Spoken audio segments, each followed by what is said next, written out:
Hi, this is CBRadioMagazine.com, and we're going to have a look at the Galaxy DX979 40-channel AM and single sideband radio. This is the newest single sideband CB from Galaxy Radios. It's a very compact radio. It's much smaller than the Galaxy DX959.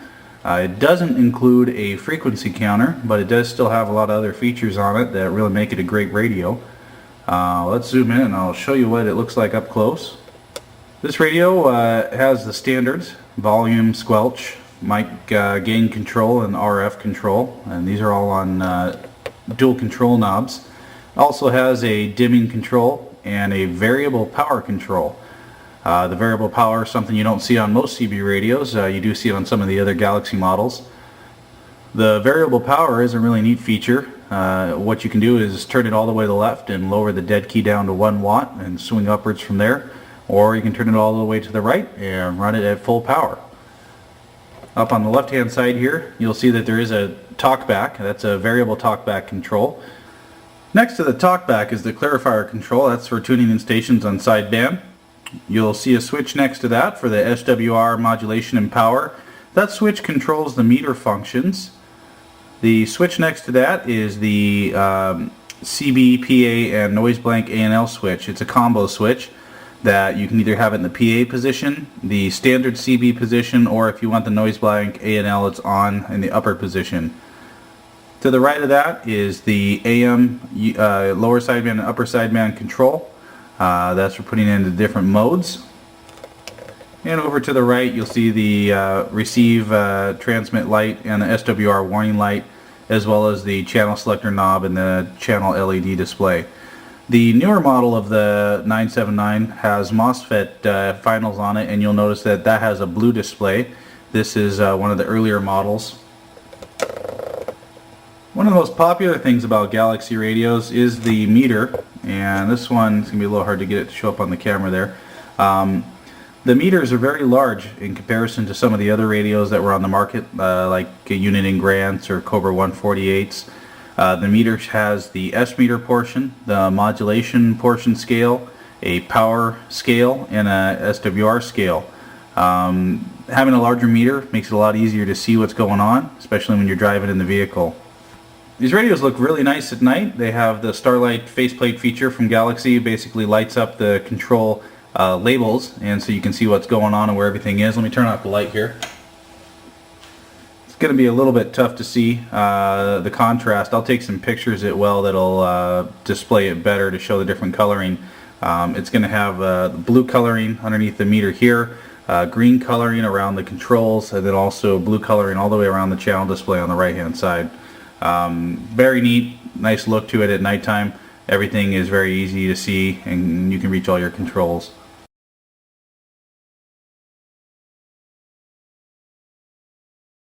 Looking at the back of the radio, you'll see the antenna mounting position. You'll see that it has a jack for a PA speaker and an external speaker.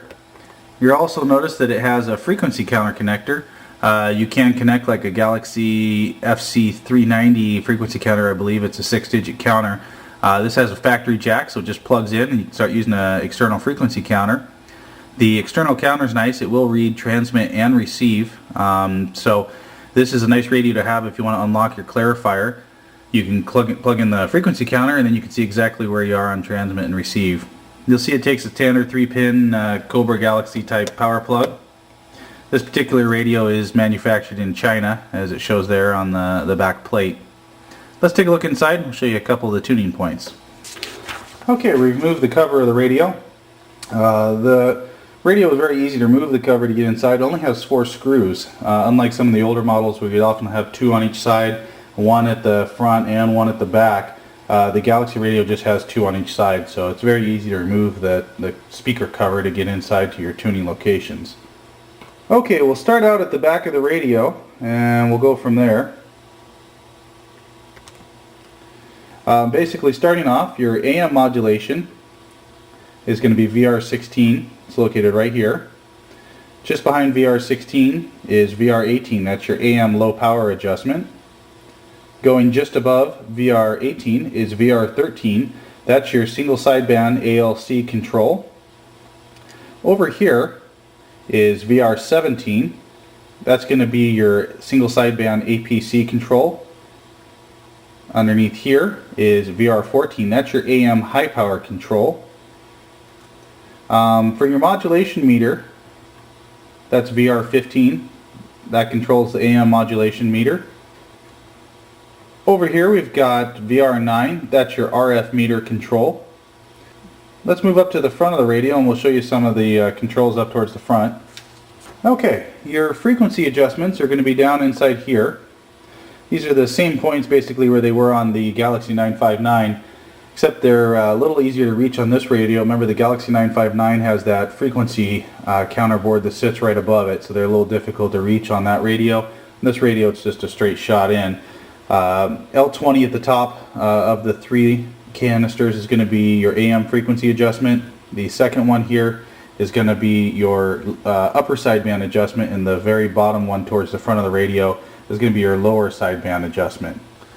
Overall, the Galaxy DX979 was an impressive radio. It performed very well on AM, had very loud audio. The radio tuned up very well on sideband. This radio, just with a basic tune-up, was doing close to 30 watts on sideband. Something you just didn't see out of some of the older sideband radios, and that's something that Galaxy has definitely beefed up in their radios, is the power output. This radio really incorporates a lot of features that I really like to see on a smaller radio. It's nice to see that it has a variable power control. It's really nice to see that it has Talkback. The SWR doesn't require calibration. It's an automatic SWR control. The switches are easy to reach. Everything's easy to control. The clarifier is out of the way of the squelch knob and the mic gain, so you're not going to be bumping the clarifier off. It's a very small footprint radio. It's kind of reminiscent, as close as you can get with some of the newer radios and features, is like the unit in PC122XL.